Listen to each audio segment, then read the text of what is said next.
So objects are real world objects. Okay? So they have a state and behavior. So sinasabi natin that the state are the attributes or the characteristics.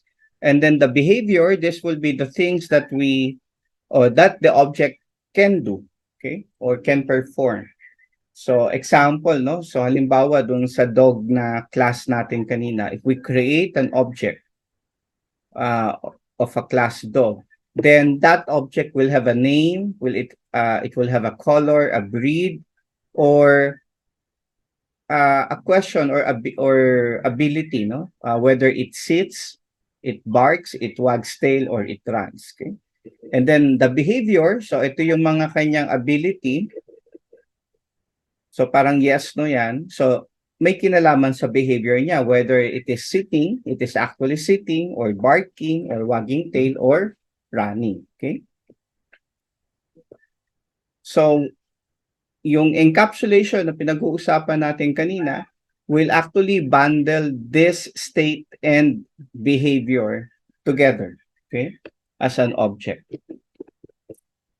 Again, yung instance is an object of a class, okay? So ito yung nakuha natin.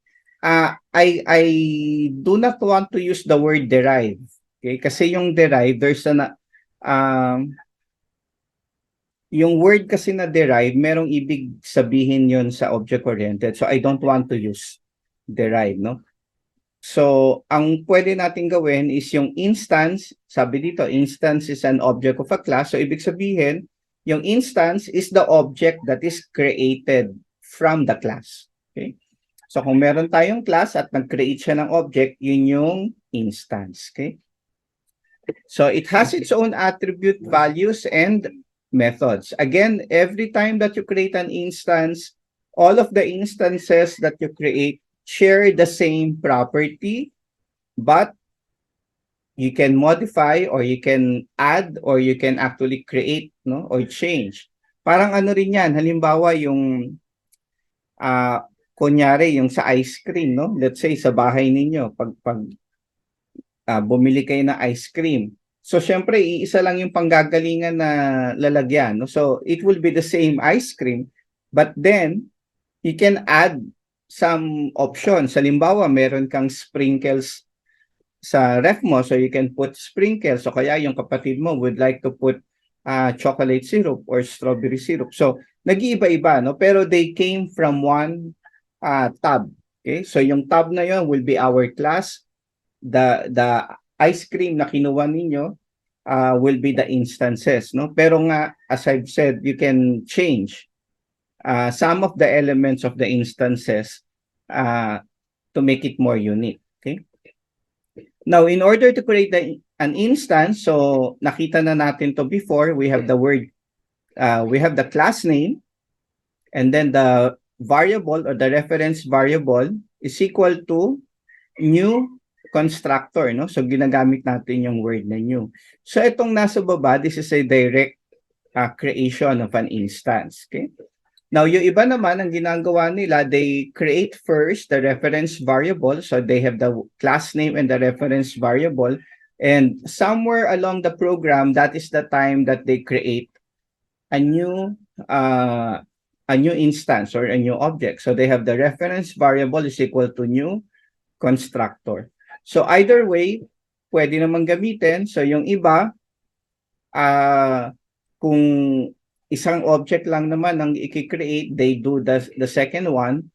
Yung iba naman, if do sa program nila is kailangang on the fly, yung paggawa ng object, ginagamit nila itong una. Okay? So yung constructor, as we've said, initializes the instances or the instance variables of an object. So kung ito ay numeric, it becomes 0. Kung ito naman ay string or character, it becomes null. So it is called immediately after the object is created, but before the new operator completes. Or ibig sabihin, so once you create the object, you can actually initialize it na, no? So using the constructor or eto nga. Pero sabi niya dito, but before the new operator completes. Okay?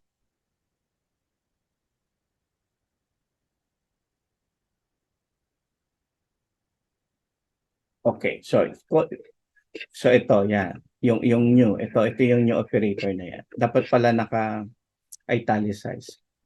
Now, this is syntactically similar to a method. So, constructor can, sabi nga, is similar to a method. So, kung paano natin ginagawa ang method, ganun din. The only difference is that ito ay walang return type.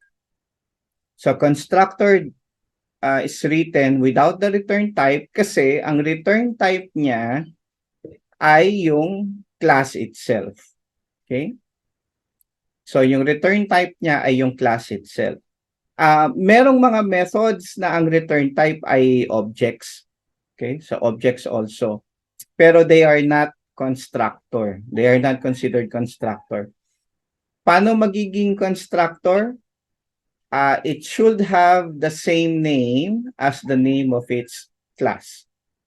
Kung ano yung pangalan ng class, yun din yung pangalan ng constructor. Okay?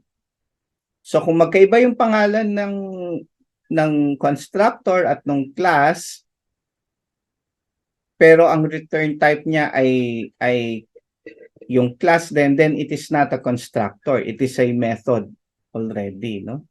Again, what distinguishes a constructor from a method? Una, yung pangalan.